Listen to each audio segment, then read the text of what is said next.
예수님께서 38년 된 병자를 살리셨습니다. 38년이라는 불순종의 그런 모든 기간을 상징한다고 할 수도 있고, 또 오랜 병에 걸려서 불가능한 사람을 주님께서 38년이라는 시간을 초월해서 치료하신다. 사람들은 병이 발병한 주 하루 이틀 되면, 또 어떤 병은 몇 시간 내로 빨리 가면 그 병들을 다 고칠 수 있다고 합니다.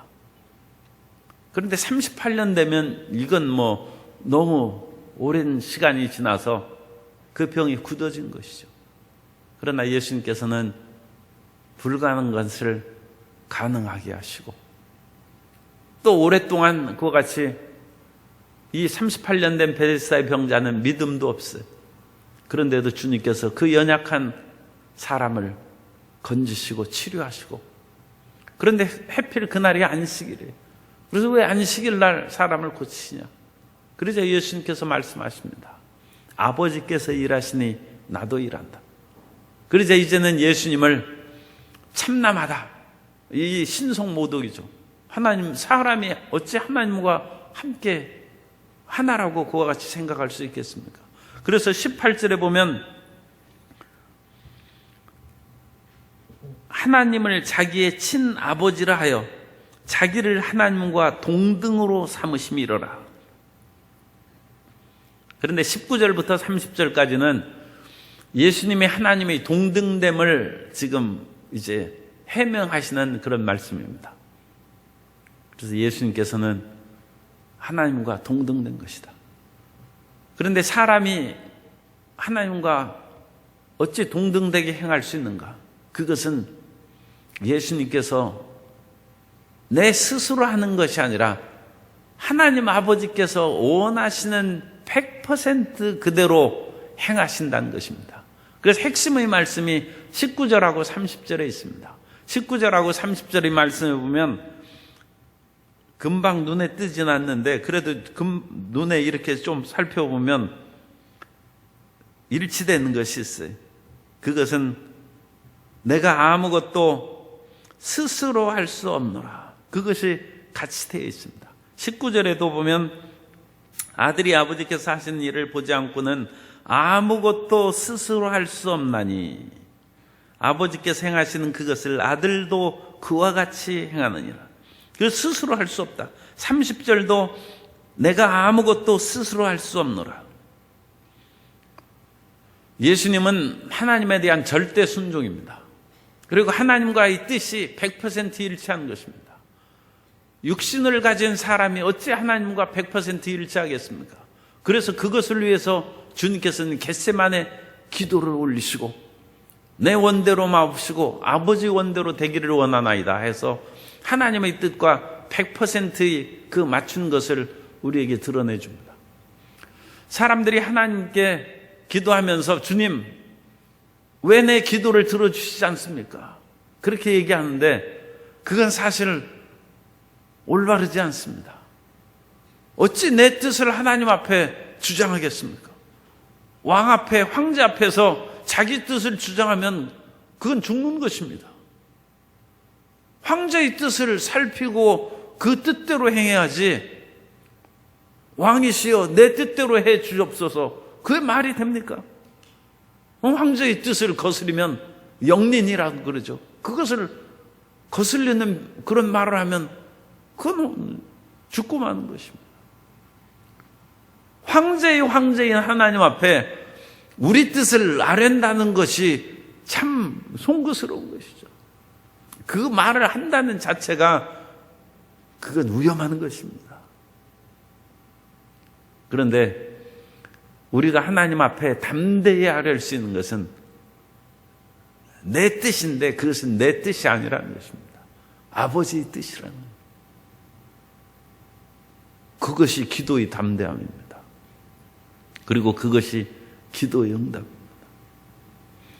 우리가 일용할 양식을 달라고 하는 것은 하나님이 당연히 사람을 먹고 마시도록 지으셨는데 어찌 일용할 양식을 주시지 않게, 그러니까 그 기도가 응답되는 것이지, 내 마음의 탐심과 욕심으로 그것을 구하면 그것은 어려운 것이죠. 그런데 예수님께서는 스스로 아무것도 안 하신다는 거예요. 예수님은 온전히 하나님 아버지의 뜻대로 하신다. 하나님의 뜻을 알면서도 불순종하는 사람이 있습니다. 그것은 큰 잘못입니다. 고의적인 범죄죠. 하나님의 뜻을 알면서 육신이 연약해서 넘어질 수가 있습니다. 주님께서 불쌍히 여기시겠죠. 그러나 가장 이상적인 것은 하나님의 뜻을 알고 하나님의 뜻을 행할 수 있는 힘을 가져야 됩니다. 우리 예수님은 하나님의 뜻을 알고 하나님의 뜻대로 행하실 수 있는 능력과 굳은 그런 의지와 결단력을 갖고 계십니다. 그래서 예수님께서는 스스로 하는 일이 아무것도 없어요. 그거에 대해서 인간의 그런 각기 제 길로 갔다 하는 그 말씀이 있지 않습니까? 아담과 하와는 하나님의 뜻을 알면서도 자기 길로 갔어요. 선악을 알게 하는 나무 열매를 먹으면 정령 죽는다는 말씀을 들었음에도 불구하고 하나님 뜻을 아는 것이죠. 그러면서도 인간은 불순종하는 것입니다. 그런데 하나님의 뜻을 알면 그대로 행해야 됩니다. 그래야 그 길이 형통한 것입니다. 그래서 요한복음 5장 19절 20절을 도제에 비유하는 그런 사람이 있습니다. 유능한 사람이 그 그릇을 만들고 도구를 만들고 여러 가지 기구를 만드는데 그 사람이 제자를 뒀어요. 그러면 그 제자가 자기 뜻대로 하면 그 스승이 그걸 그대로 놔두겠습니까? 스승이 하는 그대로 본받아서 일을 행하면 그렇게 한 5년 10년 지나면 너도 이제 조금 할만하구나. 스승이 인정한. 스스로 아무것도 할 수 없습니다.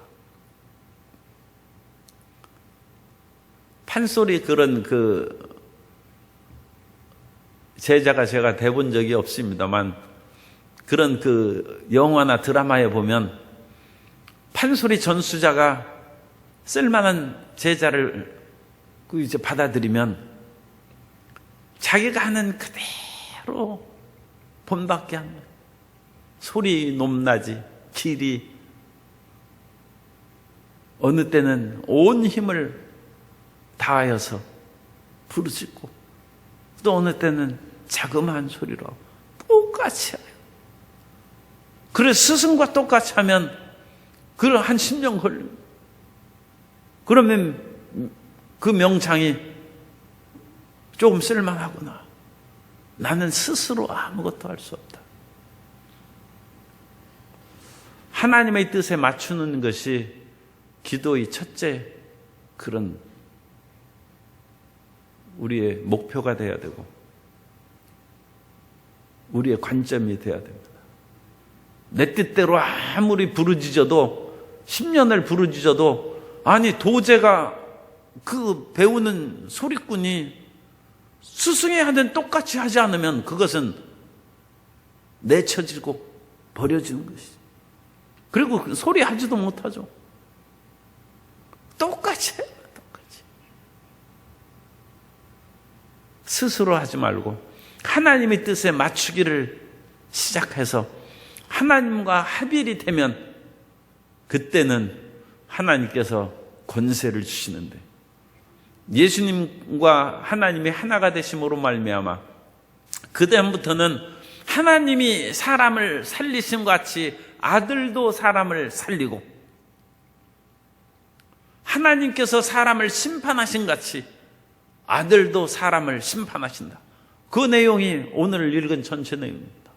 예수님이 하나님과 똑같이 되었기 때문에 하나님께서는 예수님이 원하는 자를 다 살리게 하신다.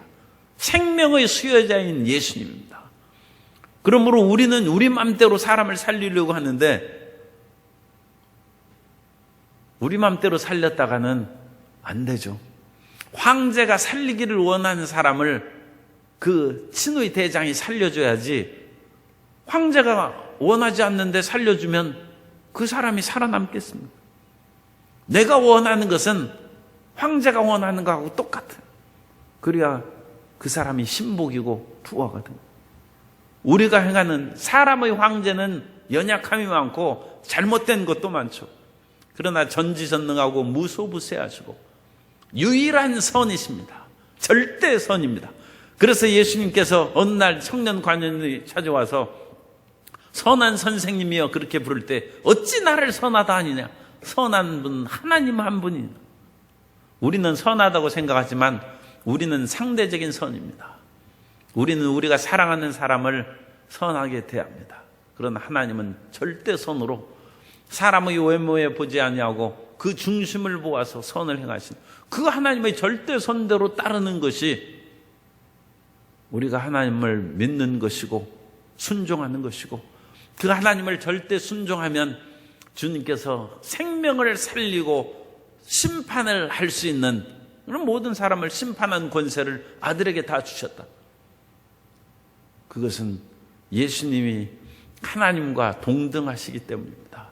그래서 18절의 말씀 자기를 하나님과 동등으로 삼으시므라. 그래서 하나님과 예수님은 똑같다는 것입니다. 하나님이 원하시는 것이 내가 원하는 것이고 나는 하나님께서 원하시는 것을 행하시지 스스로 하는 것은 아무것도 없다. 그것을 인간의 교만한 마음으로는 인간이 노예인가 그렇게 생각할 수 있는데 우리가 절대선인 하나님과 합일되는 그런 단계에 들으면 주님이 원하시는 그 모든 일을 우리가 수행할 수 있습니다.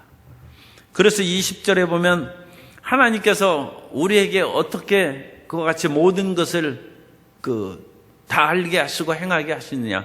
그러면 아버지께서 아들을 사랑하사 자기가 행하시는 것을 다 아들에게 보이시고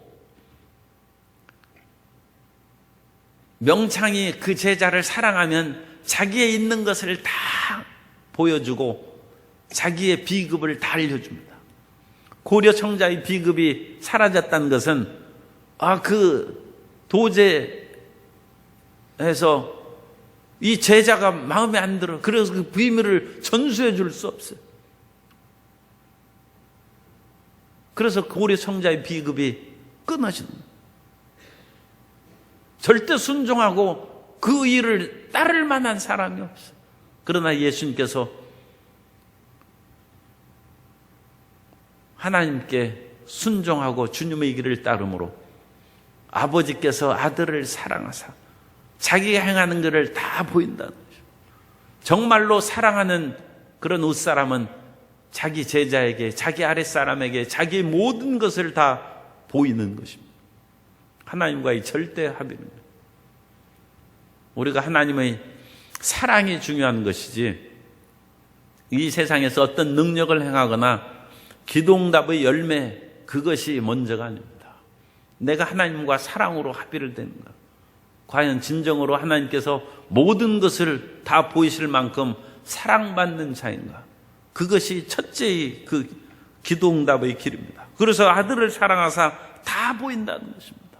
그래서 지금 행하는 이 모든 일 38년 된 병자 그거 구하는 지금 세 번째 표적이라고 그랬죠. 그러나 요한복음엔 7가지 표적이 나와요. 마지막에는 주님께서 십자가에서 죽으셨다가 다시 부활하시는 것입니다. 그 모든 것보다 더 큰 일을 주님께서 보이신다. 생명의 수여자인 예수님께서는 아버지께서 사람을 살리심같이 에스겔이 본 해골 골짜기에서 무수한 해골들이 다 누워있고 죽어있는데 하나님께서 그들을 뼈가 맞고 살이 붙고 근육이 생겨서 허다한 이스라엘 군대로 살려주셨습니다. 흙으로 사람을 지으신 하나님께서 어찌 인간의 뼈로 사람을 못 만드시겠습니까? 하나님께서 사람을 살리심같이 아들도 사람을 살린다. 하나님과의 합일이 된 이후에 예수님께서는 죽은 나사로도 살리시고 나인성의 과부의 아들 청년도 청년아 내가 내게 말하노니 일어나라 하니까 일어나라고 했어요. 주님께서 살리신다는 하나님과의 그런 먼저 하나가 되는 순종의 그 역사가 기도의 첫째 조건이 되어야 됩니다. 그리고 22절에 아버지께서 아무도 심판하지 아니하시고 심판을 다 아들에게 맡기셨으니 이제는 아들이 믿을 만해.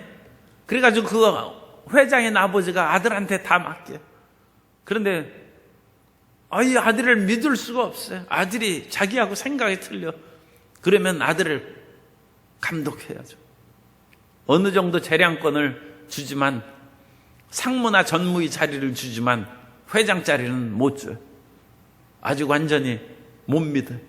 그러나 아버지께서 아들을 완전히 믿으시고 하나가 되므로 모든 심판을 아들에게 다 맡기셨어요.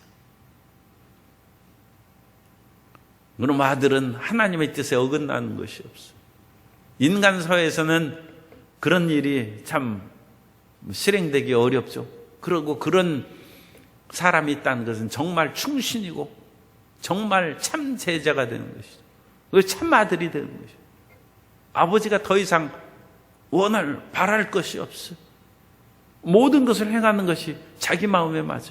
모든 심판을 다 아들에게 맡기셨으니 이는 아버지와 아들이 똑같아서 하나님 아버지를 공경함 같이 아들을 공경하게 하려 하십니다.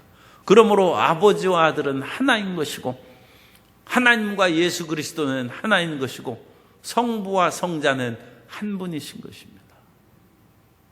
이 완전한 동등을 주님께서 우리가 이해하기 쉽게 풀어서 지금 여기에서 쭉 말씀하십니다. 아버지와 아들이 하나이고 예수님께서는 분명히 육신을 갖고 이 땅에 오셨지만 그 행하시는 모든 것들이 하나님 아버지하고 똑같은 것입니다. 예수님께서는 이와 같이 어떤 사람을 살리는가? 주님께서 살리는 자는 24절의 말씀입니다. 24절을 우리가 다 같이 읽도록 하겠습니다. 내가 진실로 진실로 너희에게 이르노니 내 말을 듣고 또 나 보내신 이를 믿는 자는 영생을 얻었고 심판에 이르지 아니하나니 사망에서 생명으로 옮겼느니라. 주님께서 우리에게 생명을 주시는데 어떤 사람은 생명을 주고 어떤 사람은 안 주고 그런 것이 아니라 믿음을 가진 사람, 내 말을 듣고 또 나 보내신 이를 믿는 자는 영생을 얻었고 예수 그리스도의 말씀, 복음의 말씀을 듣고 믿는 것입니다.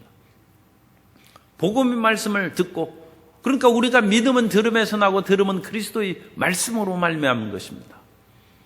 그래서 성경 말씀을 믿고 예수님의 말씀을 믿고 예수님께서 내가 너희 모든 죄를 위하여 십자가에 못 박혀 죽었고 그럼으로써 내가 십자가에서 죄를 청산하는 것을 믿는 사람들마다 죄 사함을 받느니라. 그 말을 믿는 것입니다. 그러면 생명을 얻는다는 거죠. 내 말을 믿고 나 보내신 이를, 그러니까 하나님을 믿는, 예수 그리스도를 통해서 하나님을 믿는 것입니다. 그리스도에서의 십자가를 통하여 찢어진 몸을 통하여 하나님의 보좌로 나아가는 것입니다. 그리스도를 통하지 않고는 아버지께로 갈 사람이 없습니다. 그것을 믿는 것이 생명이고 영생입니다. 그러니까 예수님께서 모든 사람을 살리신 것은 자유로 살리신 것이 아니라 십자가를 통하여 살리는 것이고 하나님의 말씀대로 살리는 것입니다. 그 모든 사람은 영생을 얻었고 심판에 이르지 않으니, 사람이 한 번 죽는 것은 정한 이치요 죽은 후에는 심판이 있다고 했습니다. 이 땅에서도 심판을 받는 것은 그것은 최종 심판이 아니라 회개케 하는 하나님의 징계죠. 그러니까 여기에서의 최종 심판하고는 의미가 다른 것입니다. 우리는 잘못하고 어긋난 길로 갈 수 있으니까 주님께서 우리를 때리시고 고치십니다. 그것은 하나님의 징계죠. 징계를 통하여 우리가 올바른 길로 걸어가는 것인데, 마지막의 최후 심판은 사람이 죽은 사람, 산 사람, 모든 사람을 불러내어서 주님께서 한 사람은 영생으로, 한 사람은 영벌로 그와 같이 나누실 것입니다. 그 참다운 심판에 이르지 아니하고 사망에서 생명으로 옮겼느니라. 이 주님의 말씀을 살아서 듣는 사람은 지금 살아날 것이고 그 말씀을 듣지 않는 사람은 죽어서 들을 것입니다. 그래서 25절과 28절의 두 말씀이 있습니다. 25절은 지금 살아있는 사람에게 하는 말씀으로 생각하는 것이 좋고 28절은 죽어있는 사람입니다. 그래서 25절은 진실로 진실로 너희에게 이르노니 죽은 자들이 하나님의 아들의 음성을 들을 때가 오나니 곧 이때라. 여기에서 죽은 사람이라는 것은 영적으로 죽은 사람이에요. 수많은 사람이 범죄하고 그로 말미암아 하나님과의 관계가 단절되어서 죽은 사람이 되었어요. 하나님과의 교통이 끝난 것이 죽은 것입니다. 오늘날 죽은 것은 대기의 숨을 안 쉬고 그러면 죽은 것이죠. 왜냐하면 공기와의 그런 교통이 이루어지지 않으면 죽은 것이죠. 그런데 하나님과의 관계가 단절된 것이 그것이 죽음입니다. 그래서 사람들은 살아있다 하나 죽은 사람인데 하나님의 아들의 음성을 들을 때가 오나니 곧 이때라. 지금 그 말씀을 듣고 예수님의 말씀을 듣는 사람은 살아날 것이고 그 말씀을 지금 듣지 않고 불순종해서 죽은 사람은 무덤 속에 있는 자가 들을 때가 있어. 28절 무덤 속에 있는 자가 다 그의 음성을 들을 때가, 이건 최후의 심판을 말합니다. 선한 일을 행한 자는 생명의 부활로, 악한 일을 행한 자는 심판의 부활로 나오는 것입니다. 그래서 이 심판의 부활, 그때 우리가 영벌을 받지 않기 위해서는 지금 믿어야 됩니다. 지금 하나님의 아들의 음성을 듣고 성경 말씀을 듣고 성경 말씀을 전하는 외치는 주의 종의 말씀을 듣고 말씀을 믿는 자는 구원을 받을 것이고 영생을 얻을 것이고 심판에 이르지 않을 것입니다. 그러므로 오늘 우리가 전도하는 것은 위대한 생명을 전하는 것입니다. 오늘 우리가 전도할 때 그 말을 듣지 않는 사람은 예수님의 지금 이때라는 말씀을 듣지 않는 것입니다. 그 사람은 죽어서 죽음은 없어지는 것이 아니라 심판의, 주님께서 일어나라 할 때 죽은 자들이 무덤 속에서 다 일어날 것이고 그때 최후의 심판의 음성을 듣게 될 것입니다. 그러므로 우리는 살아서 예수님을 믿어야 됩니다. 이와 같이 살아서 예수님을 믿는 사람은 26절에 있는 것처럼 아버지께서 자기 속에 생명이 있음같이 아들에게도 생명을 주어 그 속에 있게 하셨고 또 인자됨으로 말미암아 심판하는 권한을 주셨느니라. 그러니까 여기에서의 초점은 하나님에 대한 순종, 그리고 순종하는 예수님을 통하여 생명을 주신 것이고, 그리고 그 생명을 거부하는 사람은 심판에 이르게 된다. 그래서 19절부터 30절까지 그 말씀은 세 단어로 생각하시면 됩니다. 하나님과의 순종을 통한 완전한 합일. 예수님께서도 내가 아버지의 행하신 것을 보지 않고는 아무것도 할 수 없다. 내가 하는 것은 스스로 행하는 것이 아니다. 우리는 하나님에 대한 절대 순종의 길로 걸어야 되고, 하나님께 왜 절대 순종해야 됩니까? 하나님이 전지전능하시고 절대 선이시기 때문에 그렇습니다. 그래서 우리가 하나님의 뜻을 온전히 알면, 그래서 쉽게 얘기하면 명창한테 절대 순종해야 명창이 되는 것이죠. 그래서 명창이 되면 사람들을 기쁘게 하고 정말 잘한다는 그 박수를 받는 것이죠. 예수님께서는 하나님과 하나가 되어서 우리에게 가장 중요한 생명을 주시는 것이고, 그리고 하나님께서는 그 예수님께 생명의 복음을 거절하는 사람에게 심판의 권세를 주셨습니다. 오늘 우리 앞에 하나님 부르짖어 우리의 간절한 기도를 드릴 때 이 기도가 하나님의 뜻에 합당한 것이고 주님의 과연 100% 원하는 그 길을 내가 기도하는 것인지, 그것을 생각하여 기도 응답보다 먼저 우리가 생각할 것은 하나님과의 하나가 되고 그 뜻에 순종하는 것입니다. 그 길을 깨달으면 응답받고 치료받고 하나님의 구원을 얻되 풍성히 얻는 하나님의 자녀가 될 줄로 믿습니다.